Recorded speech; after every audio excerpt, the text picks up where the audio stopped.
Hi, it's Taylor T. Carlson, and I'm back with another video for you. We're continuing with the rock and roll stuff today. If you know me at all, you know that I love rock and roll, hard rock, heavy metal. And if you ever hung out with me at a concert in Las Vegas, you'll usually see me wearing one of my battle jackets. So today, for this video, I thought I'd show off my battle jacket collection. I've actually made 5 of these so far. I don't know if I'll make any more, especially considering the current state of the world and lack of live music, but you never know. So what I'm going to do today is I'm going to show you all 5 of my battle jackets, just point out a few of the highlights, some of the experiences I've had with these, and maybe even give you a few tips if you want to try to make one of your own. There's really no better way to show off your love of rock and metal than to make one of these jackets. You can wear a t-shirt and you represent one band, which is all good and dandy, but you could also wear a battle jacket and represent about 60 bands, or do like a theme jacket and really show your love for that one particular band. So let's go ahead and get started. This is the first battle jacket that I made. I call this one the Arden because I have a Blizzard of Oz patch on the back, and Don Arden was the name of their manager. His daughter, who was in the management business, was named Sharon Arden, of course known to the world now as Sharon Osbourne. So I'll just show off a few of the patches on here. They're mostly classic bands, but like Night Demon is a newer, old-style heavy metal band. They've become one of my favorites. Got the vintage Quiet Riot patch there. A lot of the patches I have on these jackets are like reproductions or custom patches from newer companies, but there are a few exceptions. The Skid Row from the Hammersmith Odeon, that's an original. The Kiss Asylum patch is an original. The Girl School patch and the Lizzie Borden patch, when I met the guys from Five Finger Death Punch, of all things, when they saw this jacket, those were their 2 favorite patches. Then the Scorpions patch is vintage. That actually came from a 12-inch single. The Rat patch is vintage. I actually cut that off. It had little mechanical rats off to the side, and I put those on another jacket. I'll show those off later. Got the Judas Priest right here that's got the vintage Gothic cursive logo, although the patch itself is a reproduction. Then we'll move on to the back. The Blizzard of Oz patch is vintage. That's actually a Tour Crew patch. And then the Randy Rhoads polka dot guitar is vintage. Yeah, Hellion, very underrated band. Triumph, another personal favorite. The Vinnie Vincent Invasion patch, that's vintage. And the Michael Schenker Assault Attack is also vintage. The Kiss Creatures of the Night is vintage. In the middle, I got Def Leppard On Through the Night, of course, my favorite album of all time. Black Sabbath Born Again, very underrated album with Ian Gillan from Deep Purple on vocals. My favorite Black Sabbath album of all time. Got a Macaulay Schenker group patch here that's got pictures of Michael Schenker and Robin McAuley. I actually showed that to Robin McAuley, and he was so excited about that, he wanted to take a picture of it. So that's always a good thing. And then, of course, Budgie, very underrated 70s hard rock band, and Tank, great band from the new wave of British heavy metal. So we'll move on to the second jacket. This is the only themed jacket that I have around one band. It's Kiss themed. I call this the Cavello after Paul Charles Cavello, better known to the world as Eric Carr, their drummer who passed away in 1991 at the age of 41. If you go to the Kiss Mini Golf here in Vegas, they actually have his car on display. So right here, you know, I got like the portrait of the 4 guys. There's a Forever patch there. Interesting trivia. The song Forever from the Hot in the Shade album was actually co-written by Michael Bolton, of all people. And then got the band member faces. Got a tour patch style one there. There's an Animalize photo patch there because I wanted to have Mark St. John represented on here. I've got Vinnie Vincent and Eric Carr right there.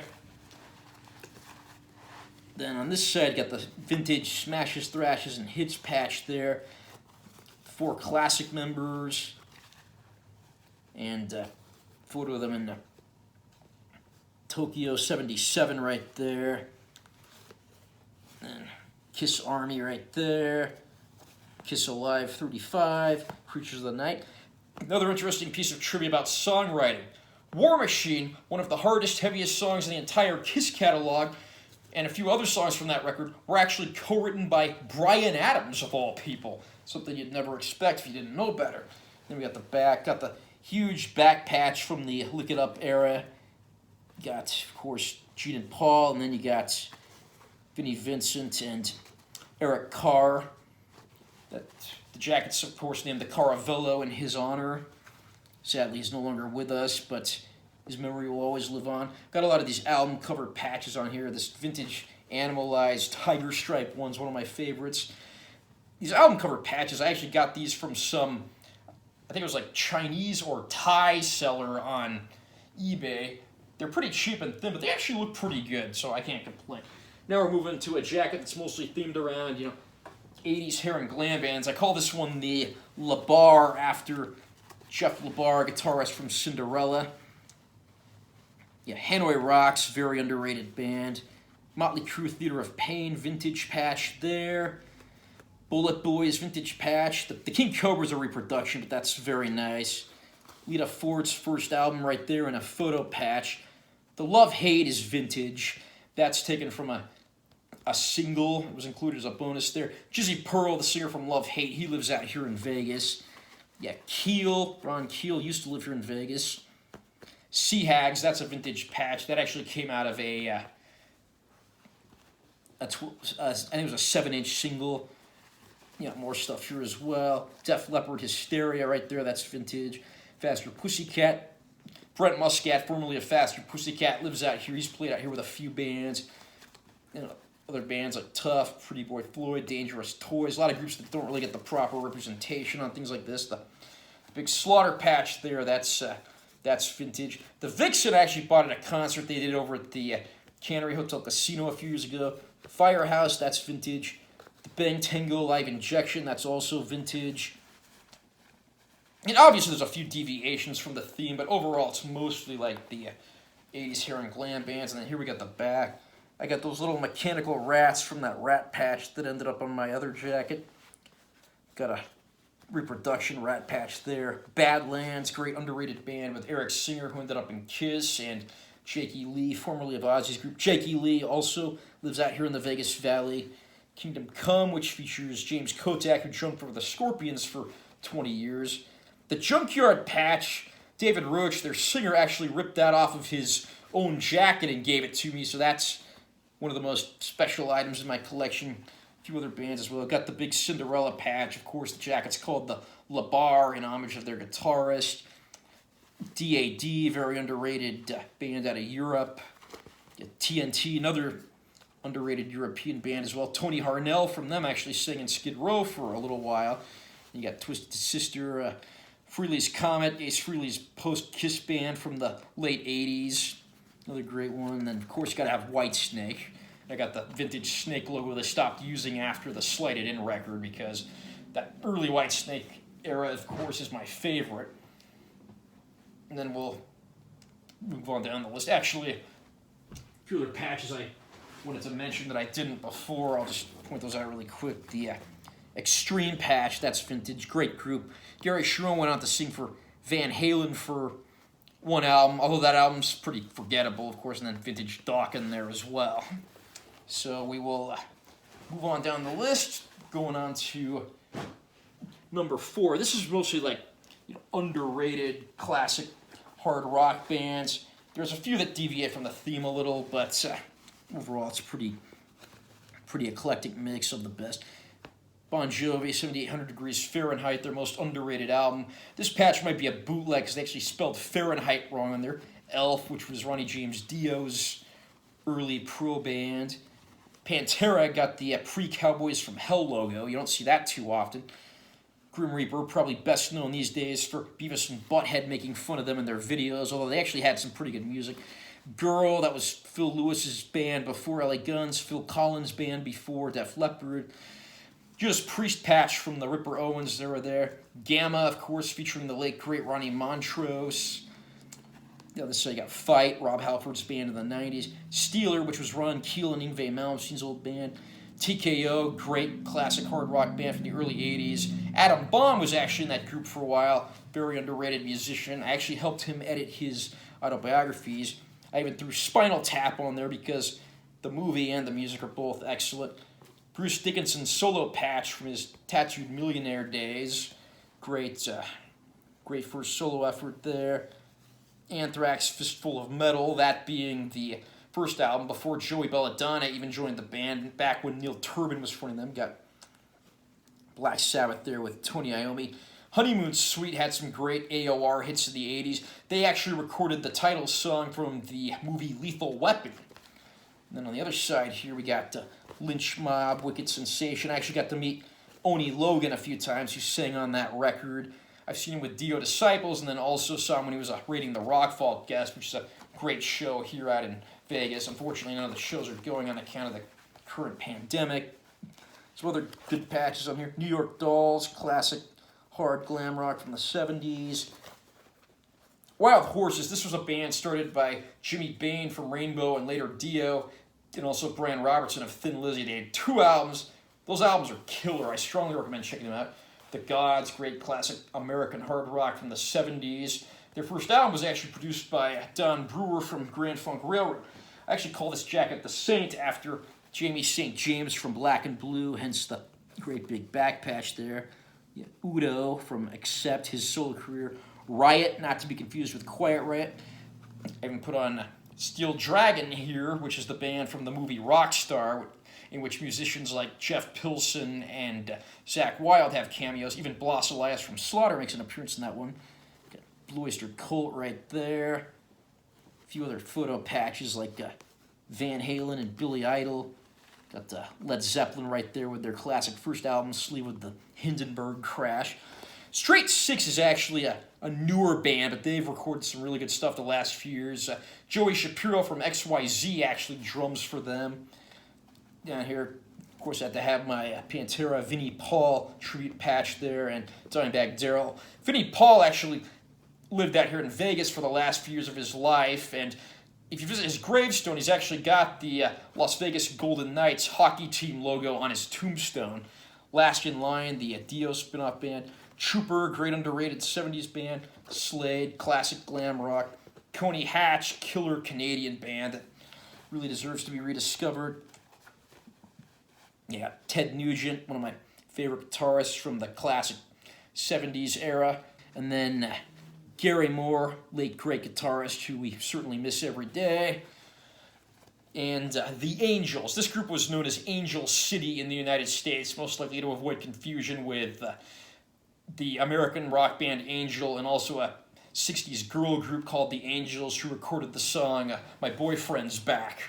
So, got one more jacket to take a look at here. This is my classic rock jacket. I call this one the Bulsara, which of course, Farouk Bulsara was the real name of the late great Freddie Mercury. Got a vintage Meatloaf patch here from a European tour. Vintage Deep Purple, circa Perfect Strangers era. Rolling Stones patch when they played Fenway Park. I actually got this online from a company that sells sports memorabilia, not a rock and roll patch company. And then a few other things here. Got really old Fleetwood Mac. Some of these are actually imported from Mexico, so I don't know how legitimate they are, but like the AC/DC Fly on the Wall is a particular favorite. ELP over there, Emerson, Lake and Palmer. Sweet. Rush. Bad Company, that's actually the logo from the Brian Howe era, and now that he's passed away, that actually holds even more significance for me. Over on this side, we got another Rush patch. Sadly, Neil Peart's no longer with us either. Yes, one of the great progressive rock groups. I've seen John Anderson in concert a few times. The guy always delivers. The Beatles, Rubber Soul, one of their greatest albums, has some fantastic material. I love this. One of my favorites on here is this vintage Pat Benatar tour patch there. Got the Woodstock Festival right there. ZZ Top. Yeah, David Bowie, Cheap Trick. The Elton John and Chicago patches here are vintage as well. And then got this really psychedelic looking Doors patch with Jim Morrison. And of course, because it's a Jacket named in honor of Queen's lead singer. Got to have the huge Queen back patch. Boston logo up here in the middle. Great classic rock band. Sadly, musicians like singer Brad Delp and George Sibhatian are no longer with us. Head East, great group known for the classic hit song Never Been Any Reason, although they actually did a cover of the song Since You've Been Gone before Rainbow recorded it, which is kind of interesting.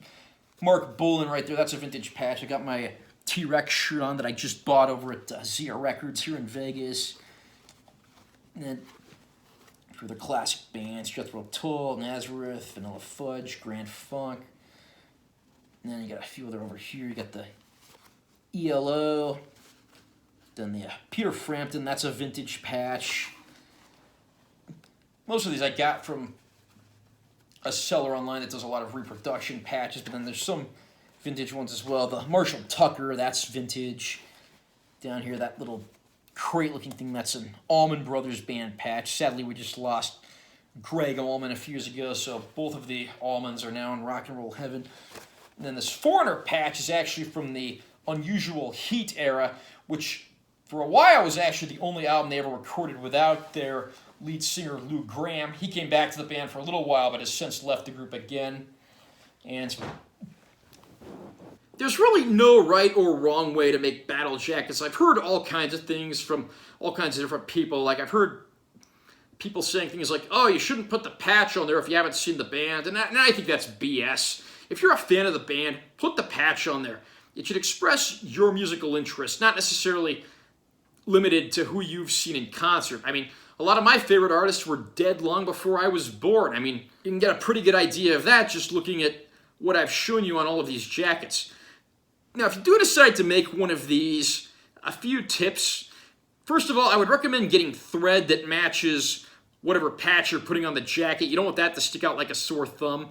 And I don't recommend pinning your patches in place while you sew them, because that's just one more thing that can poke you. I recommend using this stuff. It's called Liquid Stitch. It's basically fabric glue. It holds the patch in place after you glue it on, so you can sew it on a lot easier. And then I usually put some of this over my stitches on the back of the jacket, and that holds your patches in place pretty securely. You'll also want to invest in some fabric scissors that can cut denim. I like to cut the collars off my jacket because those tend to block the view of some patches. I know some people that actually will put patches on the collar, and I just don't do that because I think that's a bit much. But again, no right or wrong way to do this. If you go to like a fabric store like Michael's, who specializes in arts and crafts projects, you can get a lot of this stuff there, and most of it you can actually get for pretty cheap.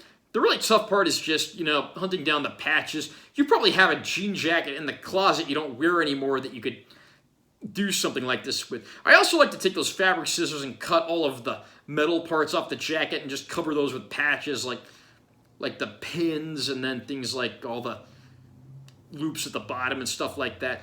Again, to each their own. No two people have their own way that's exactly the same of making battle jackets, but again, that's really half the fun when it comes to this sort of thing. I don't know if I'll ever make another one, but they're definitely a great way to show your love of rock bands, and they've definitely been a hit at shows with fans and even the musicians as well. Do you have a battle jacket? Comment down below and let me know if you do, and if you have a link to photos of your jacket, by all means share them. Also, like this video if you enjoyed it, and remember to subscribe to my channel for more content. I'm Taylor T. Carlson, and I will see you in my next video.